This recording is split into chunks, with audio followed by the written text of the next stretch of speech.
Zamanın ardından rüzgarın süpürdüğü toprakların boşluğunda titrek bir insan eli ilk taşı yerleştirdi.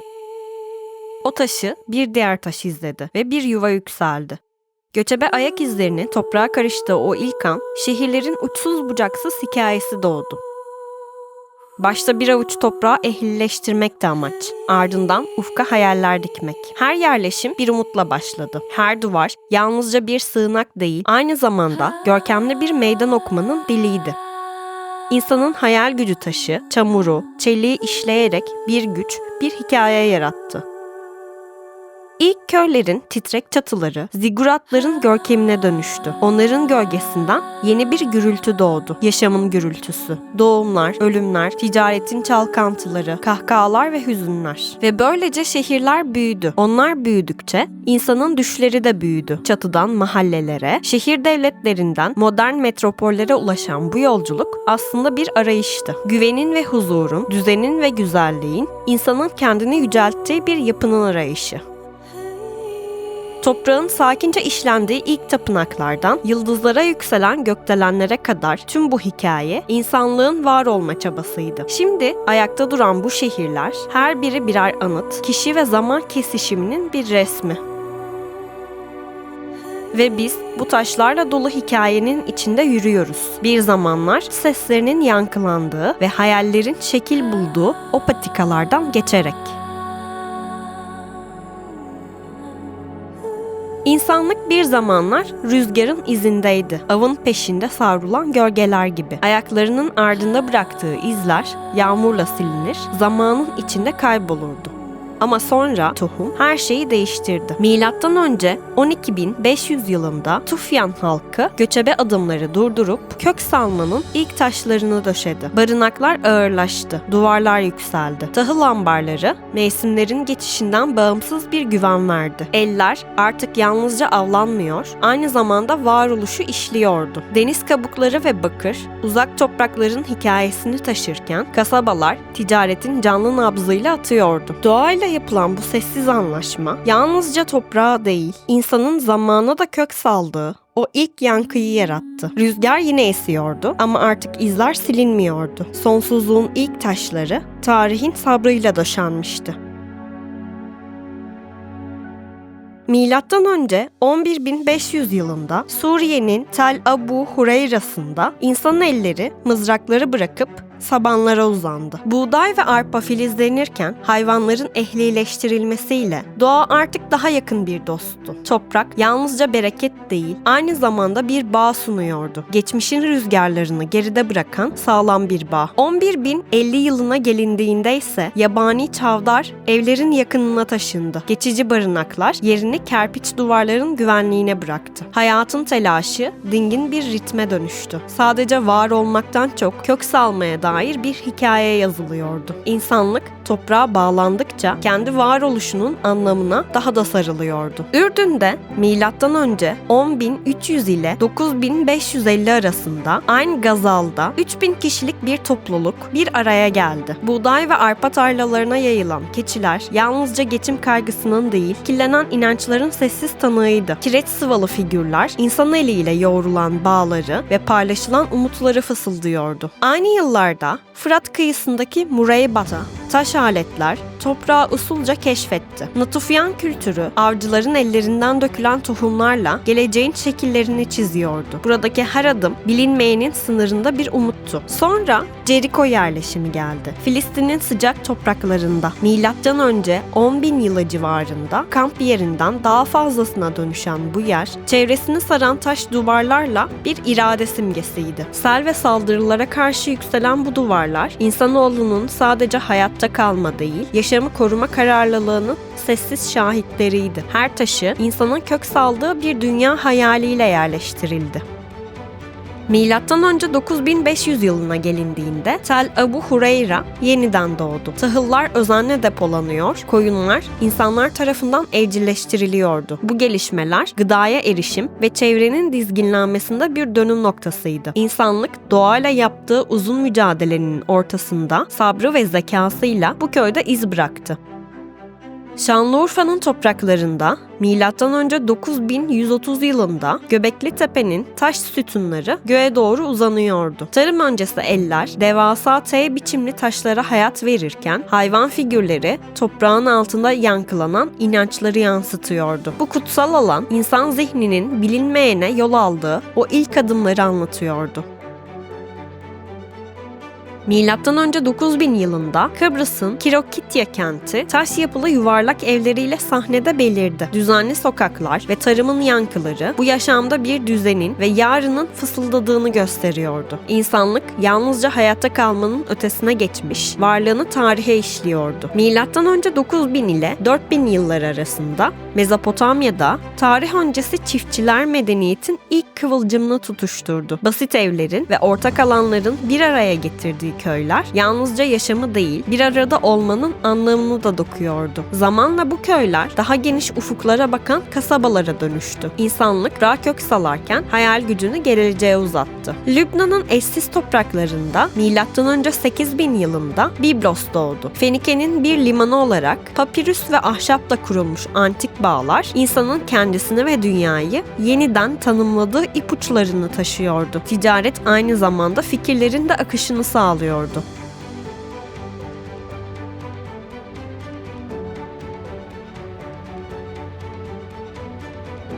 M.Ö. 7400 yılı Çatalhöyük'ün dar sokaklarında insan kalabalığı bir araya geldi. Evlerin altında kutsanan ölüler yukarıda işlenen hayatı izliyordu. Çiftçiler toprakla savaşıyor, hayvanlar insanların sabrıyla şekil buluyordu. Obsidyenin keskin hatları uzak diyarlara hayaller kadar keskin ticaret yollarıyla taşınıyordu. Bu ilk şehirler insan iradesinin nedenli dirençli olabileceğini gösteriyordu. Beyda'da M.Ö. 7200 yılında 6500 yılına dek insan elleri geçmişin yaban topraklarını tahılların dalgalandığı ovaya dönüştürdü. M.Ö. 7090'da Cermo'ya yol alıyoruz. Bizi sonsuz bir değişim karşılıyor. Orada ticaret sınırların ötesine nefes oldu. Deniz kabukları obsidyenin sarılmış umutlarla karşılık buldu. İnsanlık burada toprağını ve ticaretini yoğurmuş, tarımla ekonomiyi aynı sofraya oturtmuştu. M.Ö.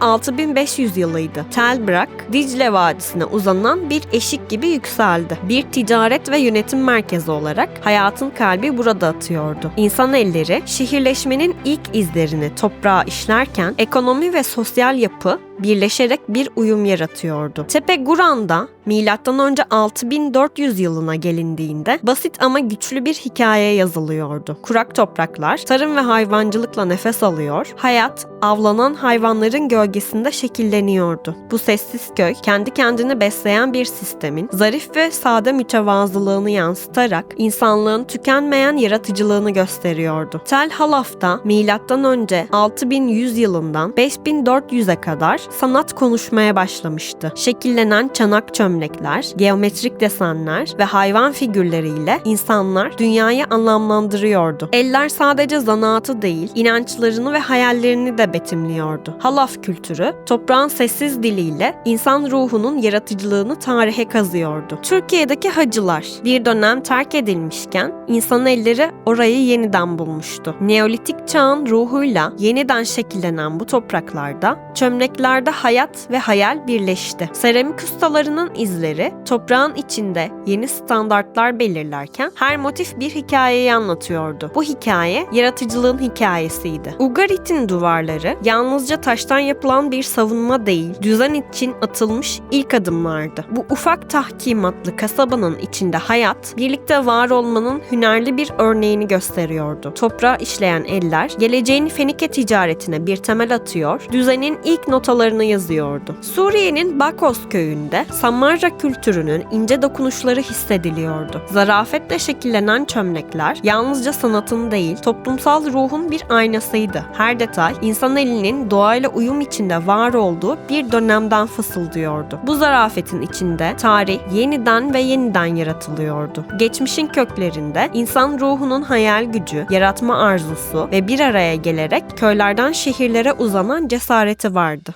Tepe Saps, İran'ın sessiz topraklarında tarımın yeşerdiği ilk köklerden biriydi. Basit çatıların altında süregelen yaşam, emeğin ve toprağın birbirine nasıl sıkı sıkıya bağlandığını anlatıyordu. Bu köy, sessizliğin içinde insanın doğayla kurduğu ilk bağların işaretiydi. Tepe Giyan, sanatın nefes aldığı bir merkezdi. Tek renkli seramiklerin her biri, formun sadeliğinde güzelliğin bulunduğunu anlatır gibiydi. Bu yerleşimde her detay, zarafetin ve estetiğin insan elindeki sınırsız gücünü fısıldıyordu. Her çanak bir dönemin ruhunu taşır, sadeliğin olanaklarını ölümsüzleştirirdi. Irak'ta Tel Hassuna yükseldi. Burada insan suyun yolunu belirleyen bir mühendis oldu. Sulama kanalları hayatın damarları gibi uzanıyor, tarımın verdiği bollukla yeni dünyanın sınırlarını çiziyordu. Hassuna kültürü ilerleyişin şarkısını söylüyor, bir toplumun refah dolu kalbinin ritmini tutuyordu. Tel Arpacıyah'da ise seramikle şekillenen bir hikaye yazıldı. Burada çarklar dönerken her bir el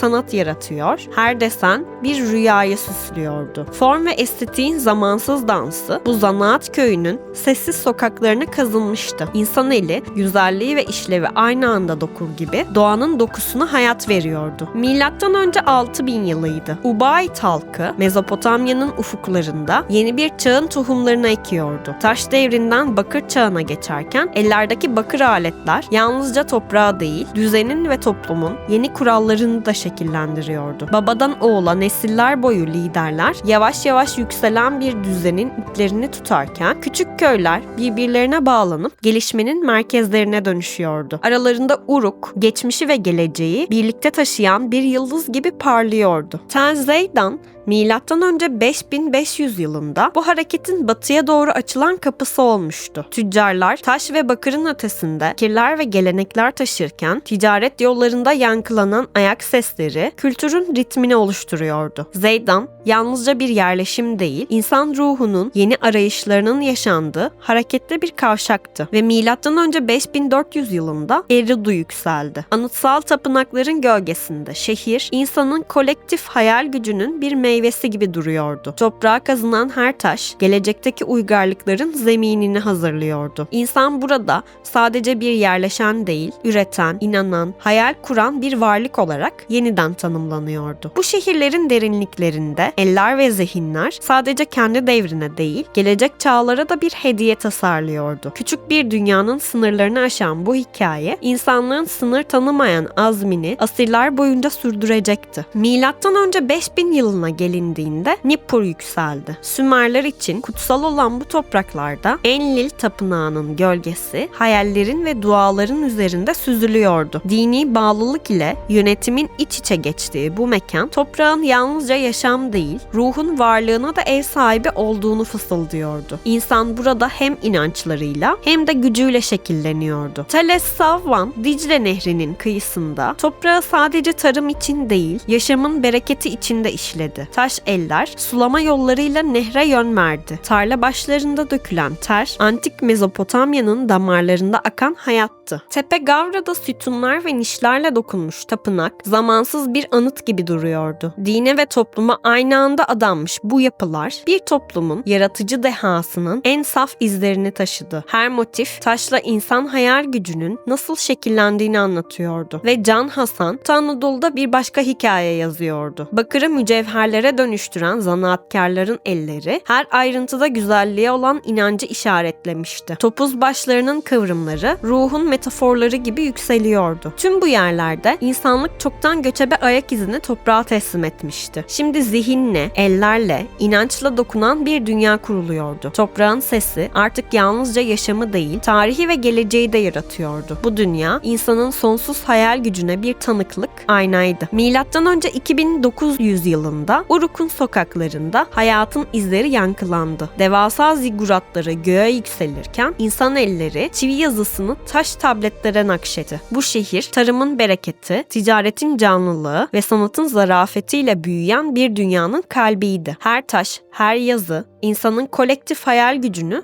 zamana çiviliyordu. Indus Vadisi M.Ö. 2600 yılında önem kazandı. Yer altında uzanan kanalizasyon tünelleri yaşamın sessiz işçisiydi. Taşların arasında akan temizliğin ve hijyenin sembolü. Evler ilk kez suyun, banyonun ve tuvaletin ayrıcalığıyla tanıştı. İnsanlık burada yalnızca toprakla değil, aynı zamanda sağlık ve yaşam kalitesiyle yeni bir bağ kuruyordu. M.Ö. 800 yılı civarında Yunan şehir devletleri birer avlu gibi yayılıyordu. Atina düşünürlerin şehri, Sparta savaşçıların evi, Tebai bir bilge gibi sessizce şekilleniyordu. Her biri kendi yolunu, kendi sesini buldu. Roma, milattan sonra 1 yılına gelindiğinde sokaklarında 1 milyon ruhun ayak izini taşıyordu. 6 ve 7 katlı insulalar yükseliyordu. İnsanlık, genişleyen imparatorluğun gölgesinde yaşamı en üst noktaya taşımak için zekasını ve inancını birleştiriyordu. Bizans, Milattan sonra 500 ila 700 yılları arasında yükselirken pazarları insan sesleriyle dolup taşıyordu. Kamusal alanlar alışverişin ve takasın merkeziydi. Dükkanlar yalnızca mallarla değil, umutlarla, hayallerle doluydu. Orta Çağ ve Yeni Çağ boyunca insanlık şehirleşmede hali yol kat etti. 11 ila 13.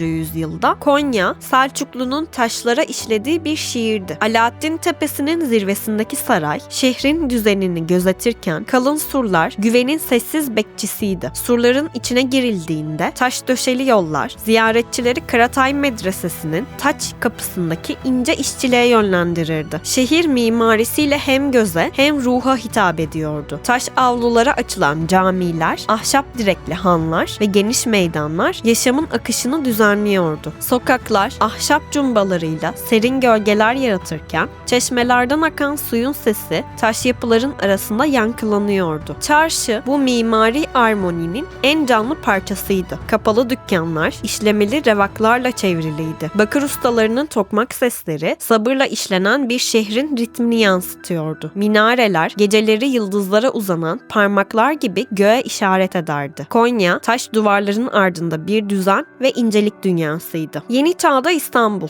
İstanbul yedi tepesiyle gökyüzüne yükselen bir sanat eseriydi. Topkapı Sarayı, zarif kubbeleri ve Haliç'e bakan teraslarıyla şehrin kalbinde yükseliyordu. Süleymaniye Camii'nin heybetli yapısı, taş kemerleri, zarif revaklarıyla ibadetin ötesinde bir mühendislik harikasıydı. Kubbesinden aşağıya inen hat sanatı, duanın taşa işlenmiş hali gibiydi. Galata Kulesi, eski Bizans'tan Osmanlı'ya uzanan bir bekçi gibi boğaza bakardı. Boğaz boyunca sıralanan ahşap yalılar, suya yansıyan zarif işlemeleriyle şehrin estetik anlayışını yansıtıyordu. Çarşılar şehrin ruhunu oluşturuyordu. Kapalı çarşının karanlık ama süslü koridorlarında her adım altın işlemeler ve renkli çinilerle aydınlanıyordu. İstanbul'un sokakları taş kaldırımlarla çevrili dar sokaklardan geniş meydanlara kadar bir zıtlıklar armonisi sunuyordu. Sultanahmet Meydanı'ndaki çeşmeler Osmanlı'nın estetiğiyle halkın ihtiyaçlarını birleştiriyordu. Şehir bir mühendislik şaheseri olan su kemerleriyle çevresindeki köylere hayat taşıyordu. İstanbul sadece bir şehir değil, taş, su ve ışıkla işlenmiş bir rüyaydı. Milattan sonra 1750 yılından itibaren sanayi devrimiyle birlikte kırsalın sessizliği sanayi çarklarının homurtularıyla bozuldu. Fabrikalar emekle beslenen küçük kasabaları yarattı. Kırlardan göç edenler kürek tutmayı bırakıp tezgah başına geçti. Kırsal manzaralar nüfusun altında dalgalanan işçi yığınlarından oluşan hareketli merkezlere dönüştü. Devrim sonunda gazla aydınlanan sokakları ortaya koydu. Karanlığın sonlandığı an şehirde güven ve görünürlük doğdu. Geceleri bile hareketli bir tempo yakalayan caddelerde yeni ritimler tutuldu. Ardından milattan sonra 1806'da Londra'da bu sefer dünyanın altında çınladı bir gelişme. İlk yeraltı demiryolu damarlara benzer şekilde sıralanarak zaman ve mekan kavramlarımızı değiştirdi. Yeni yollar açılmış, şehir yaşamı yerin üstünden altına inmişti. Chicago milattan sonra 1880 yılında çelikle göğe dokundu. İlk gökdeleniyle insan hayal gücü yeni bir ufuk buldu. Zeminler yetmemiş, azim yukarıya yukarıya uzanmıştı. Artık sınırlar yalnız dikey olarak aşılabiliyordu. Milattan sonra 2008, dünyadaki yaşam kalabalık şehir sokaklarına yoğunlaştı. İnsanlar şehirlerin çağrısına kulak verdi. Tokyo, Şangay, Moskova, İstanbul, Los Angeles gibi şehirler milyonlarca kişiyi kucaklayarak en büyük mega şehirlerden olmuştu. Şehirler devasa kalabalıkları taşır. Genişlemenin eşiğinde gösterişli eserler yaratırdı. Binaların göğe yükselen hatları arasında hayat, yansıyan bir yüz gibi sürekli yeniden şekil alıyordu. Ve şimdi karanlıkta aydınlık bir gelecek parıldıyor. İnsanlar delenleri yükselttiğinde ya da yeni bir ziggurat inşa ettiğinde ellerinde yalnızca çelik kirişler değil, aynı zamanda hayal ettikleri bir dünyanın kataloğu vardır. Belki bir gün şehirler yıldızları da kucaklamak için göğe yükselerek yalnızca hayat değil, hayalin de evi olur. Gökyüzüne uzanan bir merdivenin son adımında insanlık yalnızca yaratıcı sınırlarını değil, varlığından doğan hikayeleri de şehirlerinin taşlarına işler. Belki bir gün uzakta her şehir bir galaksi olacak ve insan tecrübesinin yankıları sonsuzlukta yankılanacak.